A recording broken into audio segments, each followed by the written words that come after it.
Hello students, so as we have discussed on our last turn tenses, with the help of 3 slides I had tried to explain you tenses. Look into the slide. As you can see, there are 4 categories of tense are mentioned and 3 kinds are mentioned of tenses. Look, first one is past, present and future. And categories are simple, continuous, perfect, perfect continuous. As we have studied it in previous classes already, but it is compulsory to read it again because it is in our syllabus and it is the basic topic of grammar. Okay, so let's discuss it. Simple past, simple present, simple future. In the same way, past continuous, present continuous, future continuous. Past perfect, present perfect and future perfect. In this way, we can say there are 12 kinds of tenses totally. Now we'll take help of the second slide to study about the identities. You can see present है, हूँ, है, हो, past, था, थे, थी, and future ga, ge, gi. When we just try to say something about present tense, like we just want to say that what is going on. जैसे कि हम कहना चाहते हैं कि हम अभी पढ़ रहे हैं, तो हमें अपनी प्रेजेंट की कंडीशन को डिफाइन करने के लिए किस वर्ड की ज़रूरत पड़ी. देखिए, हमें ज़रूरत पड़ी है कि हम पढ़ रहे हैं. ओके, इन द सेम वे अगर हमें पास्ट डिफाइन करना है, देन देखिए हम क्या यूज़ करते हैं. जैसे मैं कल बाज़ार गया था और वहाँ से काफ़ी सारा सामान लेके आया था. Then the last word of the sentence has been used is थ. Okay, so when we describe the work और the action which had been happened, जो घटित हो चुका है, for that we always used थ, थे, थी and a, e, y. I have already described in the last on the last turn, on my personal notes I have described them also. Now next is future. If we just want to predict something, that we want to go somewhere, that like मैं वहाँ जाऊँगा, मैं वहाँ जाऊँगा, तो which word has been used? ग, जाऊँगा. तो ग आ रहा है ना, राधा गाना गाएगी, गी आ रहा है, हम सभी दोस्त इकट्ठे होंगे, गे आ रहा है. तो अभी आप देख लीजिए यहाँ पर कि हम कौन से वर्ड्स को यूज़ करते हैं किस कंडीशन को डिफाइन करने के लिए.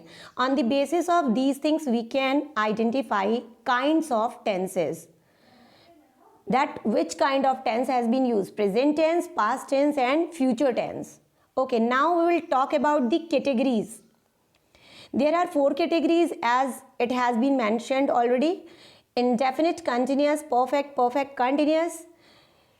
Grammarian had described like if we are using, हम रोज़ खाना खाते हैं, तो जो भी चीज़ें हैबिचुअल हैं, the habitual actions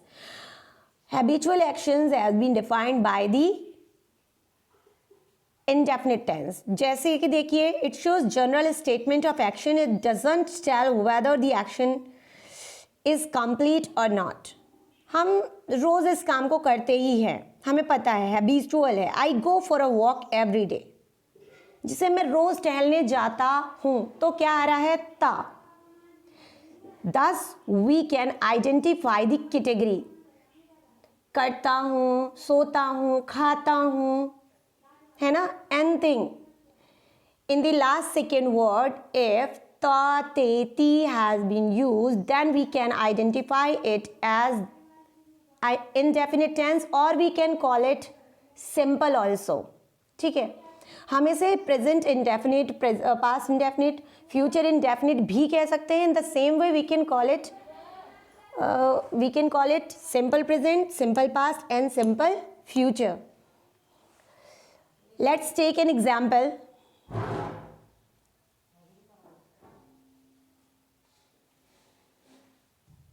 Hindi example.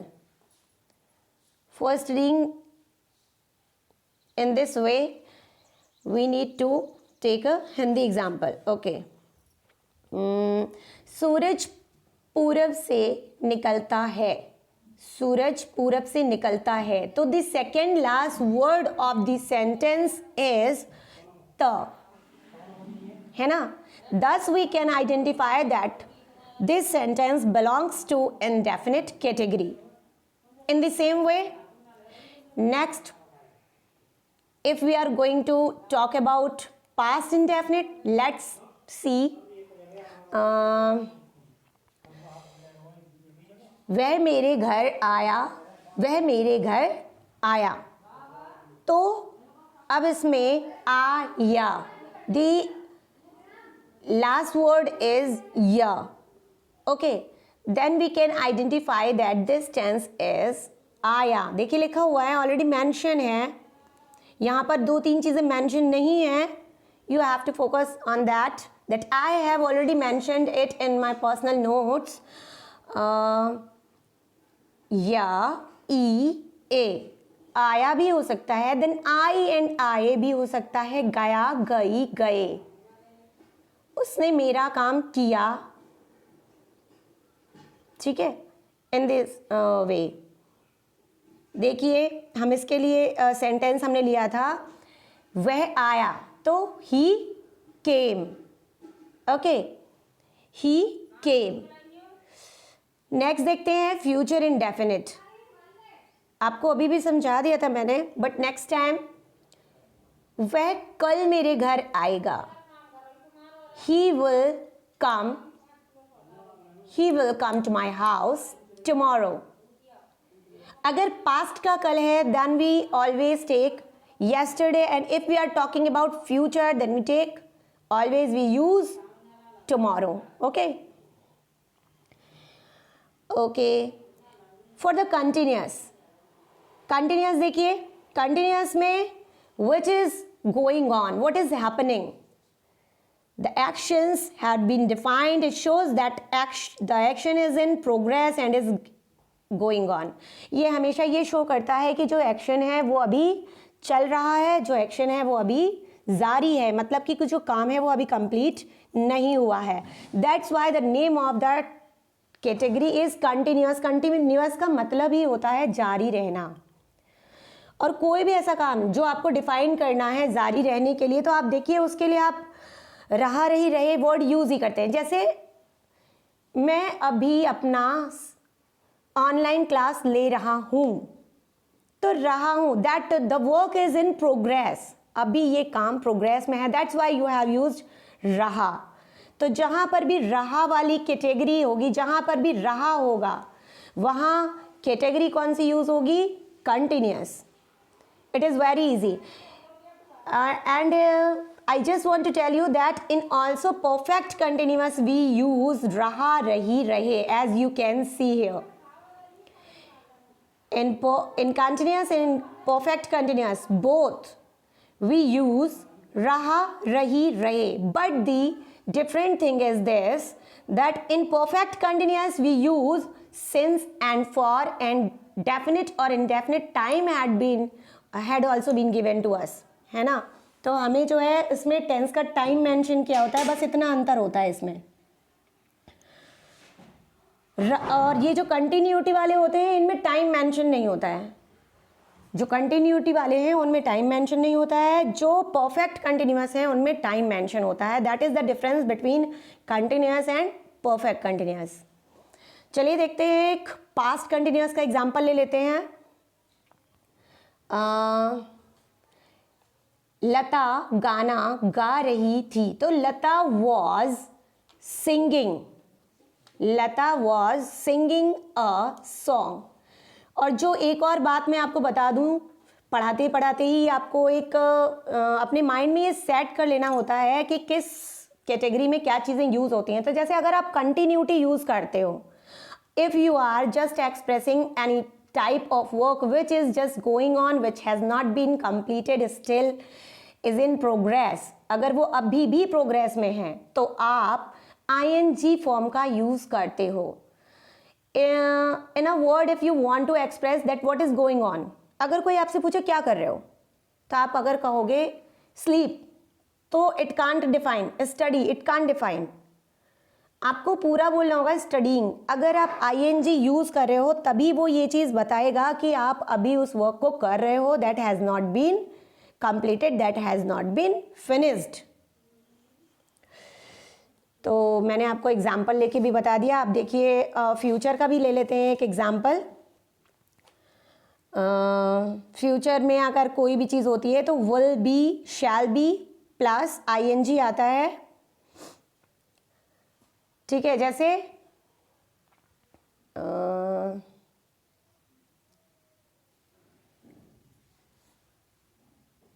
I will be teaching them on Monday, मैं मंडे को उन्हें पढ़ा रही होऊंगी, है ना। तो जब इस तरीके का कोई प्रेडिक्शन आता है जिसमें काम के भविष्य में जारी रहने की संभावना होती है, then we always use future continuous tense and ing form would be used for that. Now come to the perfect category. Perfect, as its name is already perfect. जो grammarian है बच्चों, they have decided the name very carefully. Indefinite means which is not completely definite, which is not perfect. Okay, that is indefinite. इसमें जो भी sentence आते हैं वो definite नहीं है, that's why indefinite. Continuous, which is happening, which is going on, which is in progress. Perfect में वही tense आते हैं जहां पर आपको ये लगता है कि ये काम हो चुका होगा या ये कर लिया गया होगा या हो चुका है या हो चुका था। मतलब जहां कंप्लीशन का भाव आता है वहां पर आप परफेक्ट को मेंशन करते हो, ठीक है। It shows that action is completed और परफेक्ट, ये ऐसे एक्शंस के बारे में बात करता है जो कि पूरे हो चुके हैं। नेक्स्ट देखिए, हम देखते हैं एक टेंस ले लेते हैं इसका। As it has been mentioned that चुका, लिया, ली है, अगर आ रहा है then you can identify it as a present perfect tense. जैसे कि मैंने अपना काम समाप्त कर लिया है, I have completed, I have finished my work, ठीक है ना। तो एक पहचान तो ये है कि यहाँ पर काम के पूरे होने की संभावना, that's why this is perfect. और दूसरा लिया है से ये डिसाइड होता है कि ये प्रेजेंट है, और लिया आया है इस वजह से डिसाइड होता है कि ये परफेक्ट है। हर एक चीज को, हर एक टेंस को पहचानना बहुत ही आसान है। अगर हमने कहा उसने चाय पी ली थी, उसने चाय पी ली थी, तो लास्ट वर्ड इज था, that's define that this is a past tense, ये पास्ट टेंस है। अब ली क्या डिफाइन कर रहा है, that this belongs to perfect. तो क्या डिसाइड हो गया कि चाय पी ली थी केवल सेकेंड लास्ट वर्ड और लास्ट वर्ड पर डिपेंड करता है कि कौन सा टेंस है। था से पता चला कि पास्ट है, ली से पता चला कि क्या है, परफेक्ट है। इसका आपको एग्जाम्पल देख लेते हैं। द सन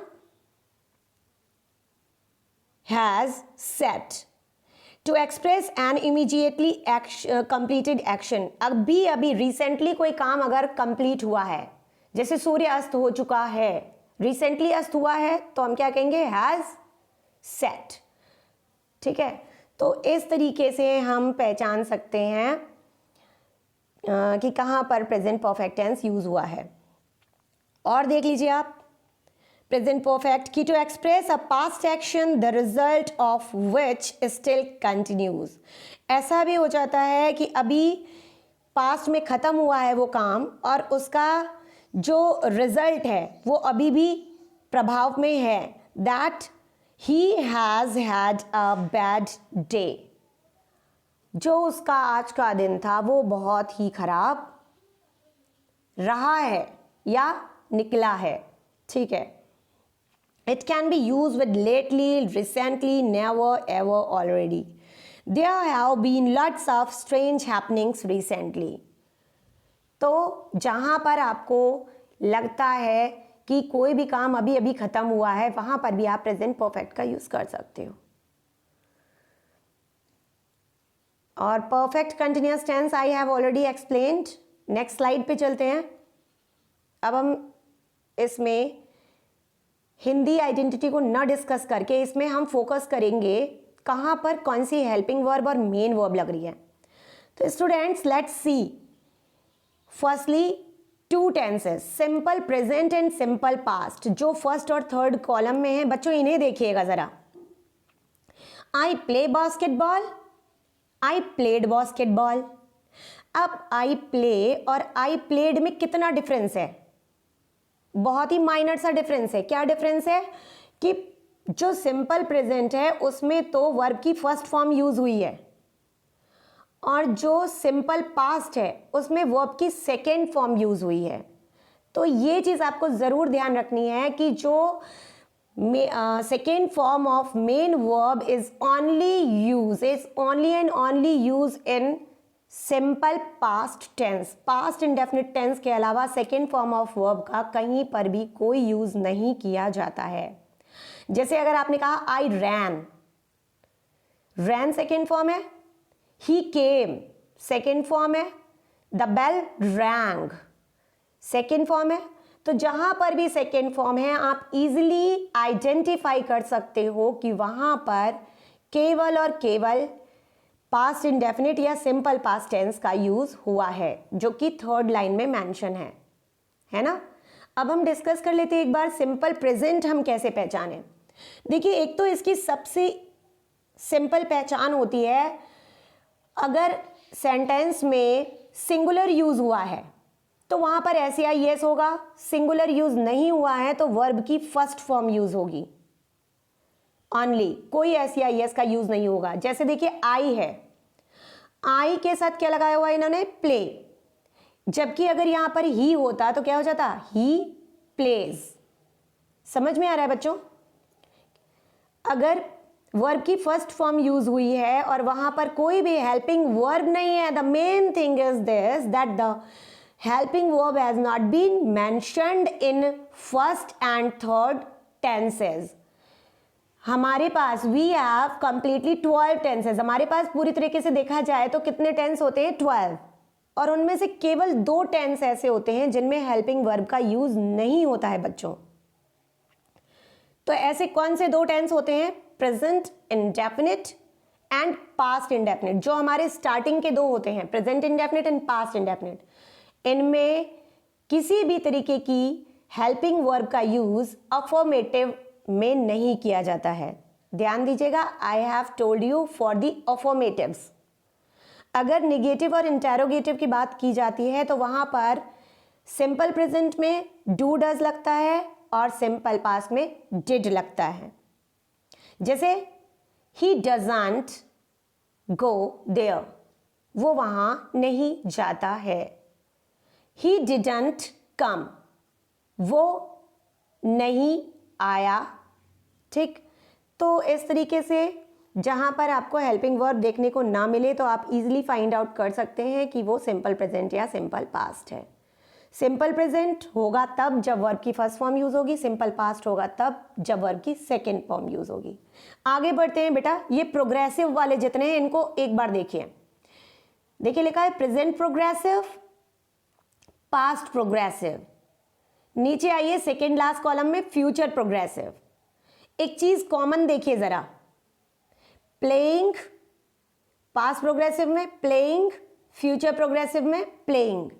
तो सबसे मेन चीज ये है कि जहां पर कंटिन्यूअस टेंस का यूज होता है वहां पर ing फॉर्म का यूज होता है। Running, singing, going, watching, noticing, ठीक है। ओके, अब डिफरेंस कितना होता है प्रेजेंट, पास्ट और फ्यूचर प्रोग्रेसिव में? प्रेजेंट प्रोग्रेसिव है तो एजएमआर आता है, पास्ट प्रोग्रेसिव है, देखिए आप, पास्ट प्रोग्रेसिव में आता है वाज वर, और फ्यूचर प्रोग्रेसिव में आता है विल बी, शैल बी। ये आपको लास्ट स्लाइड में भी मेंशन किया हुआ था, आप कंफ्यूज नहीं हो सकते। देखिए सेकेंड कॉलम है कंटिन्यूअस का, इसमें क्या लिखा हुआ है? Is am are plus V4, was were plus V4, will be, और इसमें शैल बी होता है, will be, shall be plus V4। अच्छा, यहाँ पर शैल बी हिडन क्यों है? क्योंकि मोस्ट ऑफ द कंडीशंस जो होती हैं हमारी फ्यूचर की, उसमें विल का ही यूज होता है, शैल का यूज बहुत रेयर होता है। That's why that has not been mentioned, but you should know also. अच्छा, तो फिर से हम अपनी वापस उसी स्लाइड पे चलते हैं क्योंकि हम उसी को पढ़ रहे थे। देखिए, तो आपको हेल्पिंग वर्ब्स तो मैंने बताई दी हैं। अच्छा, इज एम आर का प्रयोग कैसे करते हैं? If there is singular number then we use is along with that singular number. If there is I, we will use am. I के साथ always am लगता है, he she it के साथ सिंगुलर नंबर्स के साथ is लगता है, और we you they, और प्लूरल नंबर अगर कोई आया है तो उनके साथ क्या लगता है? आर।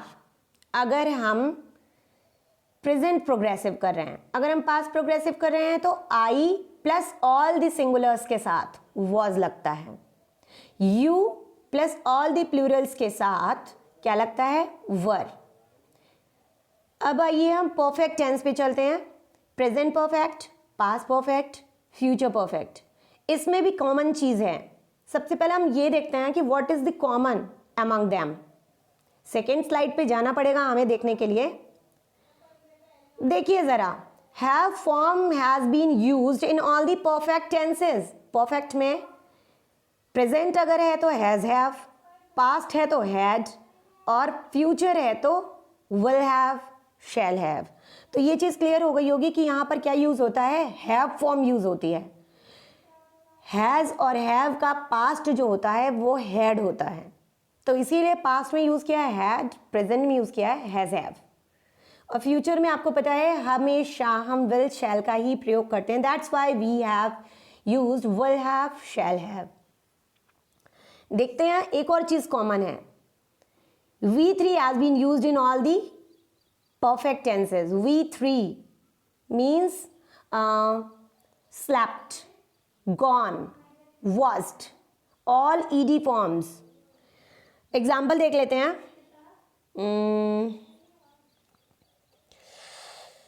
एग्जाम्पल देखते हैं, चलिए मैं अपने पास से बताती हूँ आपको। He has gone to the temple. He has gone. तो has और have का जब यूज होता है तो हमें ऑलवेज V3 यूज करना होता है। has, have, had के साथ हम क्या लगाते हैं? V3, वर्ब की थर्ड फॉर्म। पीछे सेंटेंसेस गिवन है, देखिए।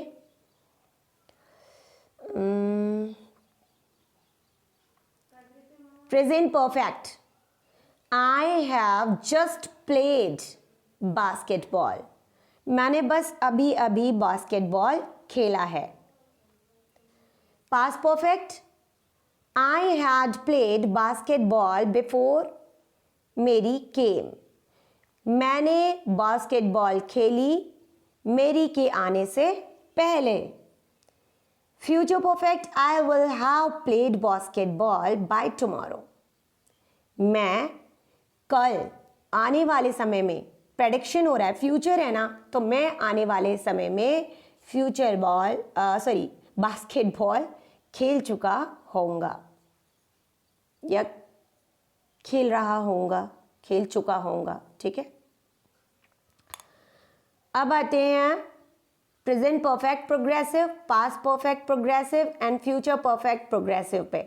इनमें कॉमन क्या है इसको भी देख लेते हैं एक बार। देखिए सभी में फिर से कॉमन है क्या चीज, सेकेंड स्लाइड पे चलते हैं। V4 यानी कि ING फॉर्म, तीनों में ING फॉर्म आ रही है। और मैंने आपको ऑलरेडी बता दिया था कि जहां कंटिन्यूअस होगा, चाहे वो कंटिन्यूअस हो चाहे वो परफेक्ट कंटिन्यूअस हो, वहां पर ING फॉर्म जरूर यूज की जाती है, बता दिया था पहले ही आपको। तो यहां पर क्या यूज हुआ है, V4, इधर भी पास्ट में भी देखिए और फ्यूचर में भी। अच्छा अब हम थोड़ा सा डिस्कस कर लेते हैं कि जैसे इसका नाम है परफेक्ट, तो हेल्पिंग वर्ब जो है किसकी ली गई है, परफेक्ट टेंस की, has, have, had, will have, shall have. और इन्होंने कंटिन्यूअस से क्या लिया है, क्योंकि ये परफेक्ट प्लस कंटिन्यूअस है ना, कंटिन्यूअस से इन्होंने लिया है मेन वर्ब यानी कि ING। तो जब हम परफेक्ट और कंटिन्यूअस को मिक्स कर देते हैं तो बनता है परफेक्ट कंटिन्यूअस। परफेक्ट की हम ले लेते हैं हेल्पिंग वर्ब और कंटिन्यूअस की हम ले लेते हैं मेन वर्ब। लेकिन इनकी पहचान भी तो होनी चाहिए कि ये परफेक्ट है, ये कंटिन्यूअस है, ये परफेक्ट कंटिन्यूअस है। तो इसके लिए हम क्या करते हैं, हम सभी में एक चीज ऐड कर देते हैं, been. Has have been, had been, will have been, shall have been. जैसे एक एग्जांपल देखते हैं, to express an action which began some time in the past and is still continuing. अगर हम किसी ऐसी चीज की बात कर रहे हैं जो कि स्टार्ट तो पास्ट में हुई थी लेकिन अभी भी चल रही है, तो वहां पर प्रेजेंट परफेक्ट प्रोग्रेसिव टेंस होता है। जैसे he has been playing since 4 PM, वो 4 बजे से खेल रहा है, यानी कि 4 बजे उसने खेलना स्टार्ट कर दिया था, पास्ट में ही शुरू कर दिया था लेकिन अभी भी खेलना बंद नहीं किया है। ठीक है। अच्छा एक बात और बताऊं मैं आपको, अगर एक्यूरेट टाइम मेंशन है कितने बजे से कौन से दिन, तो आप उसके लिए सिंस यूज करते हो, अदरवाइज इनडेफिनिट टाइम के लिए फॉर यूज करते हैं। ठीक है, मतलब पॉइंट ऑफ टाइम के लिए सिंस यूज होता है, पीरियड ऑफ टाइम के लिए फॉर यूज होता है। चलिए तो ठीक है स्टूडेंट्स, आपको मैंने पूरा ये क्लियर कर दिया है। ओके, इसको रिवाइज करिएगा and if you are facing any type of problem you can make call on my number 7983328213.